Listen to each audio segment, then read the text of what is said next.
Tak tu sa nachádzame pred Svetojanským kostolom na Kremnických baniach. Je to veľmi starý kostol. Tu za mnou, keď sa pozriete, je vidieť naozaj aj veľmi prastaré náhrobky. Môj otec tu dlhé roky býval na Kremnických baniach a pamätám si, že keď som tu s ním bol možno niekedy pred 30 rokmi, tak okolo tohto kostola, tady bol trošku v dezolátnom stave, tak tu na tento priestor okolo kostola obkopávali, aby vlastne odstránili vlhkosť z múrov. A doteraz si pamätám, ako v tom výkope bolo obrovské množstvo starých lebiek. Zvláštne miesta.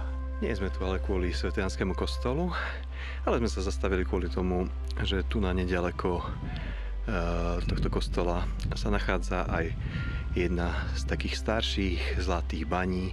Samozrejme už je to storočia opustené, čiže tá samotná baňa by sa mala v teréne prejavovať ako taká drobná terénna nerovnosť. Uvidíme, keď sa na to miesto dostaneme, že či sa nám ju podarí objaviť. Nachádzam sa na Kremnických baniach, nedaleko geografického stredu Európy. Miestne tu volajú skôr Svetojanský kostol a kúsoček od toho miesta som našiel v mape zakreslenú, že tu pôvodne mala byť zlatá baňa. Pravdepodobne asi menšia, ale zrejme tu asi bola. A aj keď už tie stopy v teréne nie sú veľmi viditeľné, predsa len tu niečo je vidno. Tu za mnou, tu je vidieť takú miernu terénnu prepadlinu, čo by mohlo byť asi pozostatok prepadnutej štôlne. A tuto na druhej strane predo mnou zase tu je vidieť celkom jednoznačne asi povodný vstup do bane. Za chvíľu vám to ukážem.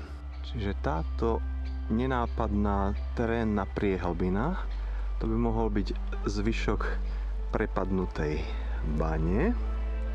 A teraz na druhú stranu, keď sa otočím, tak tu je o mnoho väčšia diera a to by mohla byť tá vstupná časť tejto zlatej bane. Teraz som na kraji tejto obrovskej jamy a táto jama s veľkou pravdepodobnosťou bola vstupným portálom do tejto pravdepodobne asi miniatúrnej zlatej bane, lebo sa nachádzame na vrchu nad dedinou, nad Kremnickými baňami a vlastne tu sme skoro na vrchole takého miernejšieho kopca. Posledný záber zo spodnej strany toho vstupného portálu je vidieť, že stromy tu už medzi tým narástli do obrovskej veľkosti.